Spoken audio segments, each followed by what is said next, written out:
Hi అండి, అందరికీ నమస్కారం. వెల్కమ్ బ్యాక్ టు చోటు యూట్యూబ్ ఛానల్. ఈరోజు మనం బెజవాడ దగ్గర ఉన్నటువంటి ప్రకాశం బ్యారేజ్ గురించి తెలుసుకుంటున్నాము. అంటే ఇప్పుడు విజయవాడ అని పిలుస్తున్నారు, పూర్వం దాన్ని బెజవాడ అని పిలవడం అయితే జరిగింది. సో మనం ఇప్పుడు విజయవాడ దగ్గర ఉన్నటువంటి ప్రకాశం బ్యారేజ్ గురించి అయితే తెలుసుకోబోతున్నాము. ఈ ప్రకాశం బ్యారేజ్కి ఎన్ని గేట్స్ ఉన్నాయి, అలాగే ఈ ప్రకాశం బ్యారేజ్ యొక్క లెంత్ ఎంత, అలాగే ఈ వాటర్ ఫ్లోటింగ్ ఎటు నుంచి వస్తుంది, అలాగే దీన్ని ఎవరు నిర్మించారు, అది ఎప్పుడు ఎండ్ అయింది, ఎవరి చేతుల మీద స్టార్ట్ చేయడం జరిగింది, దీనికి 2 డ్యామ్స్ అయితే కన్స్ట్రక్షన్ చేయడం అయితే జరిగింది. ఫస్ట్ వచ్చేసి మనకి కాటన్ ద్వారా అంటే సర్ ఆర్థర్ కాటన్ గారు దీన్ని నిర్మించడం కూడా జరిగింది. నేను ఆల్రెడీ మీకు ప్రీవియస్ వీడియో కూడా అప్లోడ్ చేశాను కాటన్ బ్యారేజ్ గురించి, ధవళేశ్వరం కాటన్ బ్యారేజ్ గురించి. సో అది కూడా చూడండి. అంతకంటే ముందు నా ఛానల్ని ఎవరైతే ఇంతవరకు సబ్స్క్రైబ్ చేసుకోలేదో వాళ్ళందరూ కూడా సబ్స్క్రైబ్ చేసుకొని లైక్ చేసి షేర్ అయితే చేయండి. ఓకే గైస్, టాపిక్లోకి అయితే వెళ్ళిపోదాము. అయితే ఇప్పుడు మీరు చూస్తున్నటువంటి ఇది వచ్చేసి మనకి తూర్పు కాలువ. అంటే మనకి ఏదైతే ప్రకాశం బ్యారేజ్ ఉందో ఈ ప్రకాశం బ్యారేజ్కి ఉన్నటువంటి తూర్పు కాలువ ఇది. అంటే అటువైపు గేట్స్ అన్నీ క్లోజ్ చేసినప్పుడు వాటర్ ఫ్లోటింగ్ ఎక్కువైతే ఈ కాలువ నుంచి అయితే వెళ్ళడం అయితే జరుగుతుంది. ఇవి మన పంట పొలాలకు అయితే వదులుతారు. సో అవి ఎన్ని పంట పొలాలు ఉన్నాయి, ఎన్ని పంట పొలాలకు సాగవుతుంది, అవన్నీ కూడా తెలుసుకుందాము. బట్ అంతకంటే ముందు మనం ఫస్ట్ నుంచి రావాలి కాబట్టి స్టార్టింగ్లో మనకి ఈ డ్యామ్ కట్టక ముందు, అంటే ఈ డ్యామ్ కన్స్ట్రక్షన్ వచ్చేసి మనకి 1954లో స్టార్ట్ చేశారు, అలాగే 1957లో అయితే ఎండ్ అయిపోయింది. దానికంటే ముందు మనకి ఈ వాటర్ మొత్తం కూడా ఫ్లోటింగ్ ఆపడానికి సర్ ఆర్థర్ కాటన్ గారు ఒక బ్యారేజ్ని అయితే నిర్మించడం అయితే జరిగింది. మనకి ధవళేశ్వరం దగ్గర ఉన్నటువంటి కాటన్ బ్యారేజ్ వచ్చేసి అది 1847 నుంచి 1852 మధ్యలో అయితే చేయడం అయితే జరిగింది. సో 1847 నుంచి 1852లో అక్కడ ఉన్నటువంటి ధవళేశ్వరం కాటన్ బ్యారేజ్ని కంప్లీట్ చేసిన తర్వాత ఆ ధవళేశ్వరం బ్యారేజ్కి మొత్తం 175 గేట్లు కూడా అమర్చడం అయితే జరిగింది. దీన్ని నేను ప్రీవియస్ వీడియోలో అయితే మొత్తం డీప్గా ఎక్స్ప్లెయిన్ చేశాను. సో ఎవరైనా తెలియని వాళ్ళు ఉంటే ప్రీవియస్ వీడియోస్ చూడండి. అండ్ ఇప్పుడు మనం మాట్లాడుకునేది వచ్చేసి మనకి ప్రకాశం బ్యారేజ్ గురించి. సో ఈ ఎవరైతే మన కాటన్ బ్యారేజ్ నిర్మించినటువంటి కాటన్ దొర ఉన్నారో ఆయన 1847 నుంచి 1852లో ధవళేశ్వరం బ్యారేజ్ని అయితే కంప్లీట్ చేయడం అయితే జరిగింది. దాన్ని ధవళేశ్వరం కాటన్ బ్యారేజ్ అని అంటారు. అండ్ ఏదైతే ఇది 52లో మనకి కంప్లీట్ అయిపోయిందో తర్వాత అప్పుడు మన 1832 అంటే 1832 నుంచి 1833లో భయంకరమైన కరువు ఏర్పడడం అయితే జరిగింది. అంటే అప్పట్లో ఈ మన ఏదైతే బెజవాడ అంటే విజయవాడ ఉందో ఈ విజయవాడ దగ్గర చాలా కరువు ఏర్పడడం అయితే జరిగింది. ఈ కరువుల పేర్లు కూడా నేను మీకు తెలియజేస్తాను.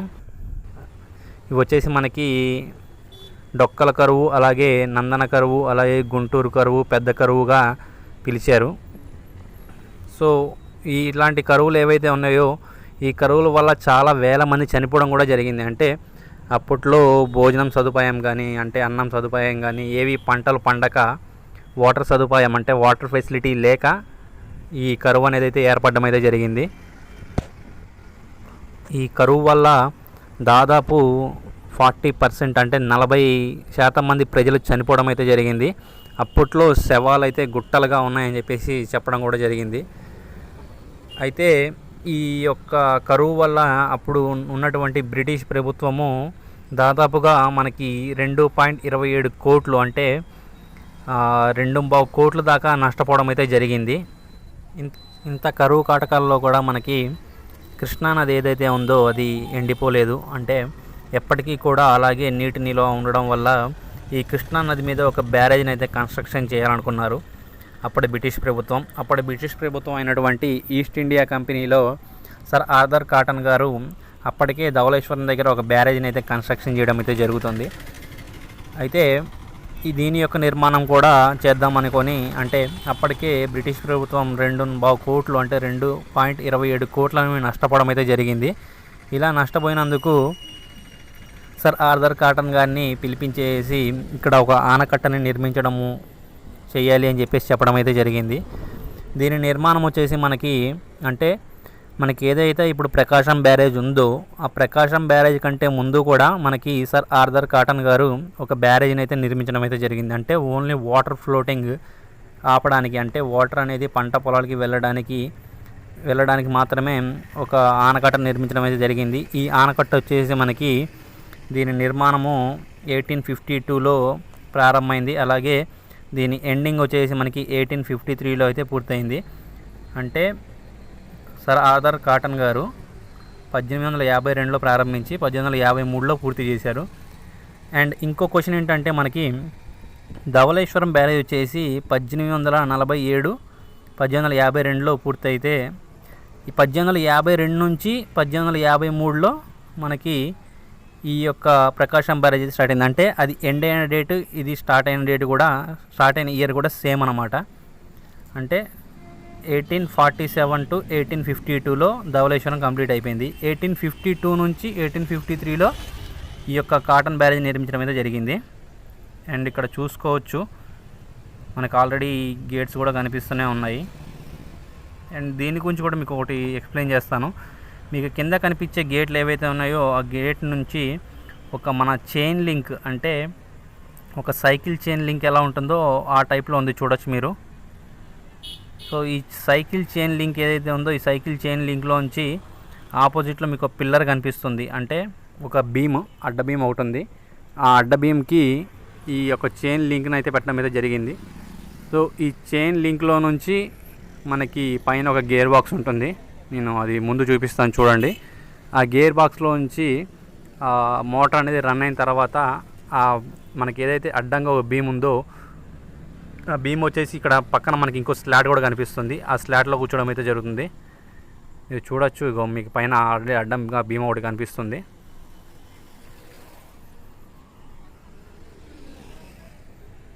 సో చూడండి. అండ్ టాపిక్లోకి అయితే వెళ్దాము. ఇలా మనకి 1852లో స్టార్ట్ చేసి 1853లో అయితే కంప్లీట్ చేశారు. ఇది మనకి కాటన్ ఆనకట్టలో, అంటే మనకి మన ఏదైతే ఆంధ్రప్రదేశ్ ఉందో ఆంధ్రప్రదేశ్ ప్రభుత్వంలో మనకి ఇప్పుడు ఉన్నటువంటి ఆంధ్రప్రదేశ్లో మనకి 2 బ్యారేజ్లు అయితే కట్టడం జరిగింది. ఒకటి గోదావరి నది మీద కట్టడం జరిగింది, ఇది వచ్చేసి కృష్ణా నది మీద కట్టడం అయితే జరిగింది. ఇక్కడ మీరు చూసుకోవచ్చు క్లియర్గా మనకు ఒక చైన్ వచ్చింది. ఆ చైన్ నుంచి రోప్ టైప్లో చూడండి, మీకు ఆల్రెడీ పుల్లీస్ కనిపిస్తున్నాయి. ఇవి పైన గేర్ బాక్స్ ఉంటుంది. ఆ గేర్ బాక్స్ ఆన్ చేసినట్లయితే మీకు అడ్డంగా కనిపించే ఈ బీమ్ ఏదైతే ఉందో ఇప్పుడు మీకు చూపిస్తున్నా చూడండి. ఈ బీమ్ మొత్తం కూడా వెయిట్, అంటే ఆ వెయిట్ వల్ల మనకి గేట్లు అనేది పైకి లేవడం అయితే జరుగుతుంది. ఇవి వచ్చేసి మనకి కింద ఒక స్లాట్ టైప్లో ఉంది. ఆ స్లాట్ టైప్లో కూర్చున్నట్టయితే గేట్ మొత్తం కూడా ఓపెన్ అయిపోతుంది. చూడొచ్చు మీరు ఇక్కడ.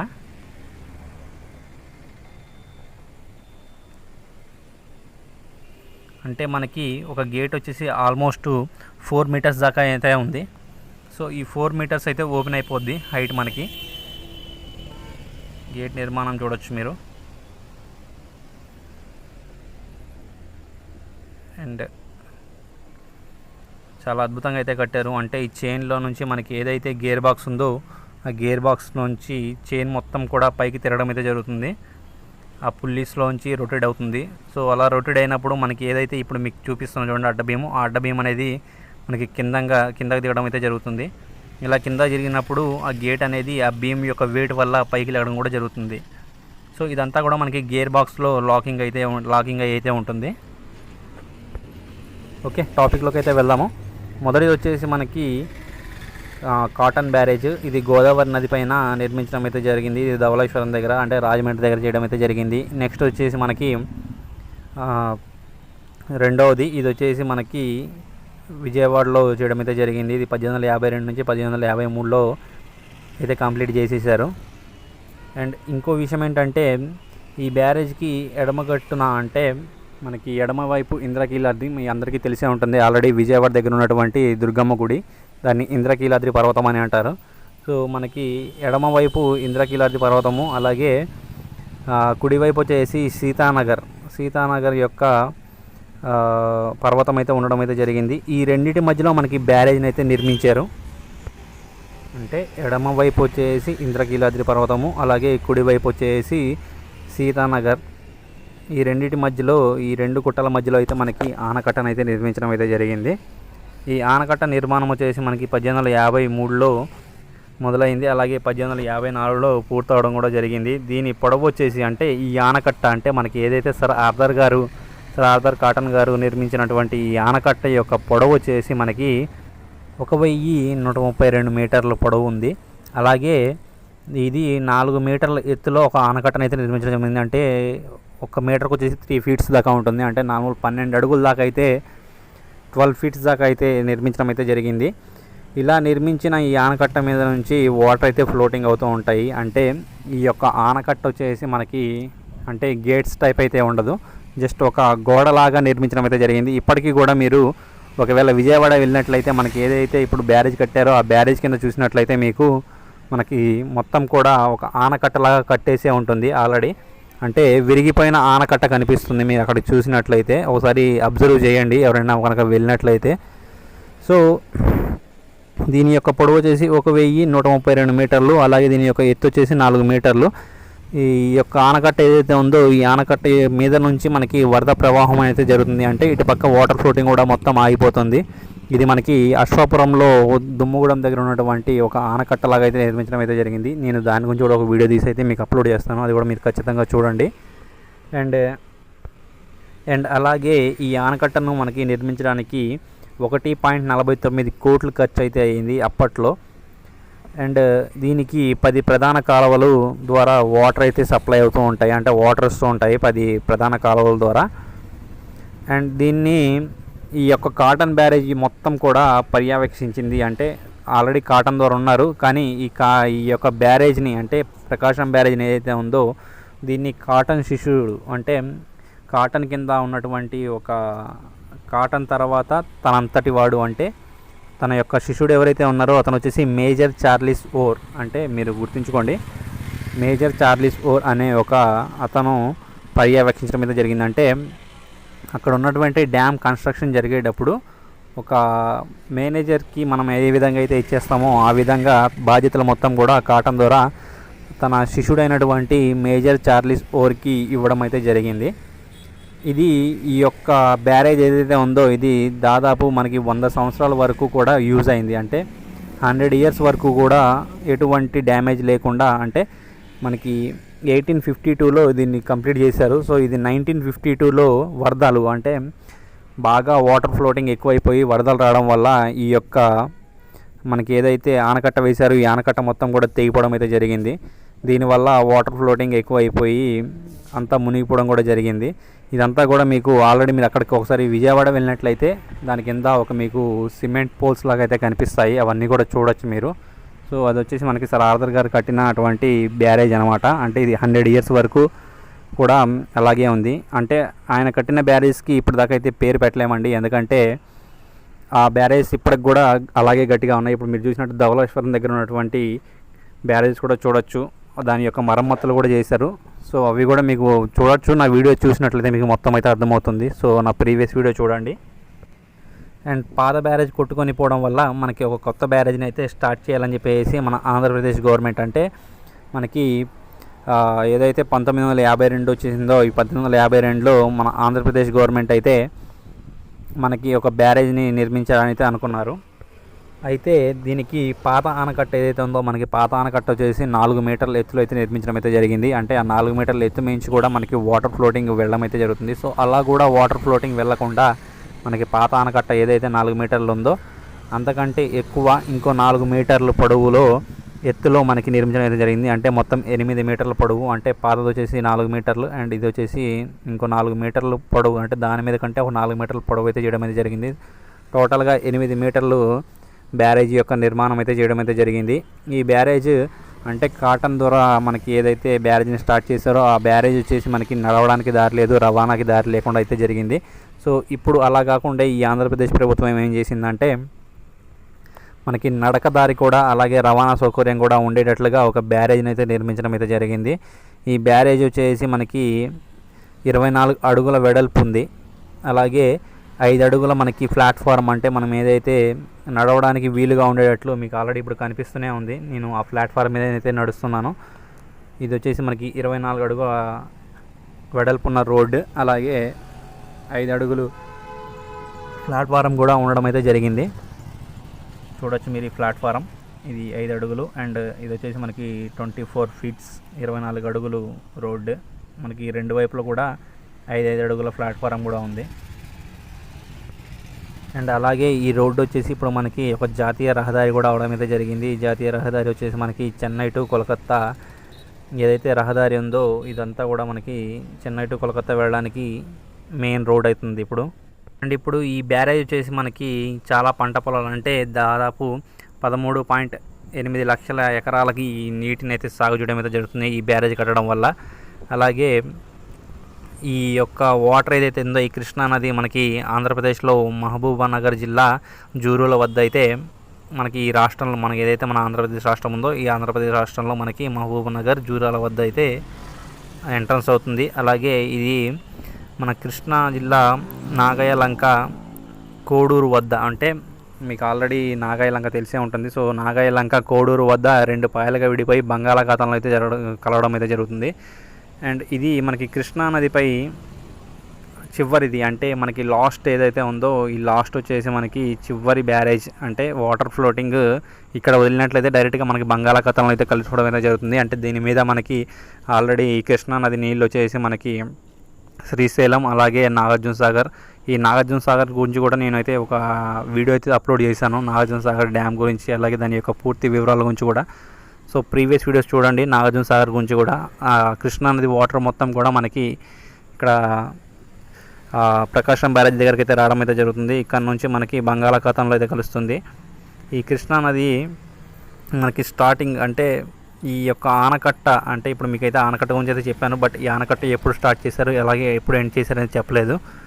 ఈ ఆనకట్ట వచ్చేసి మనకి 1954 13 ఫిబ్రవరిని అయితే స్టార్ట్ చేశారండి. అండ్ ఇది వచ్చేసి మనకి ఎండింగ్ 1957 డిసెంబర్ 24న ఇదైతే ఎండింగ్ అయితే అయిపోయింది, అంటే పూర్తయింది.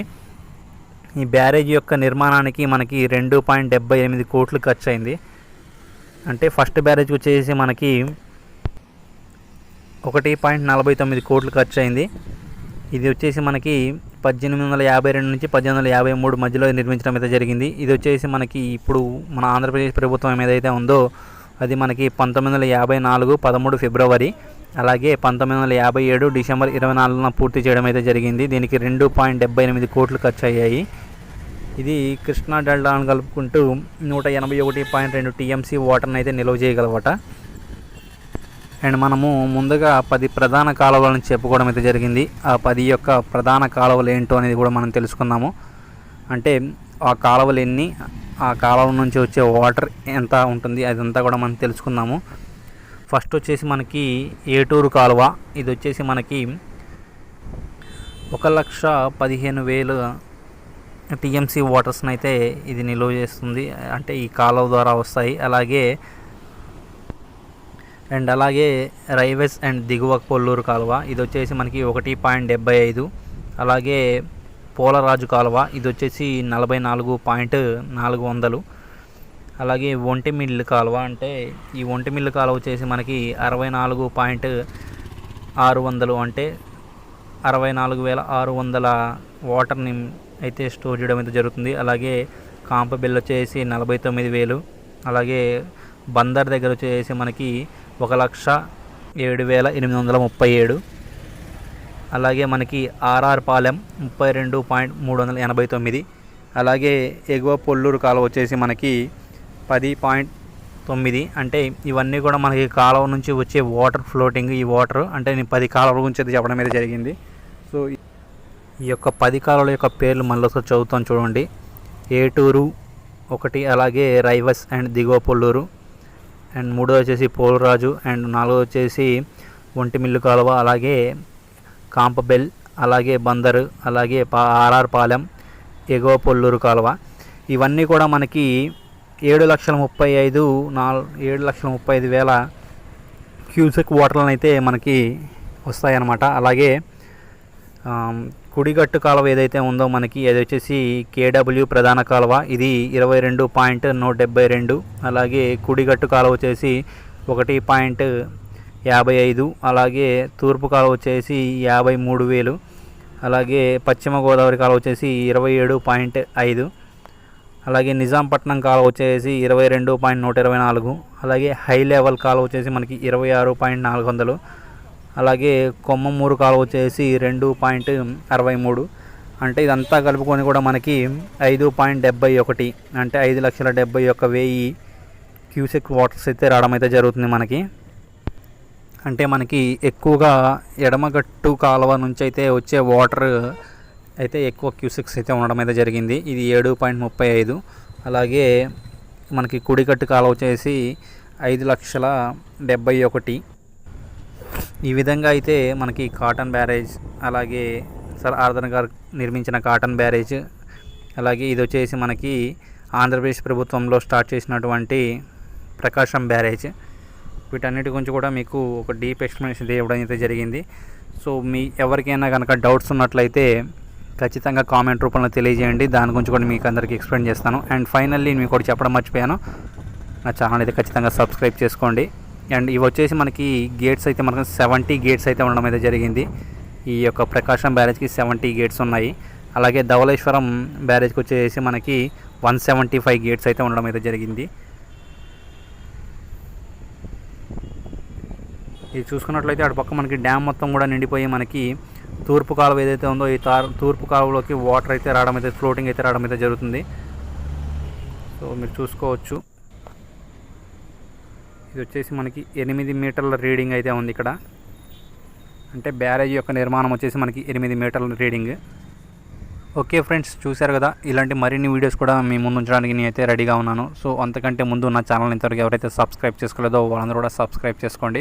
అలాగే పక్కనే ఉన్నటువంటి బెల్ ఐకాన్ని యాక్టివేట్ చేసుకున్నట్లయితే నా ప్రతి ఒక్క నోటిఫికేషన్ కూడా మీకు అందే అవకాశం ఉంటుంది.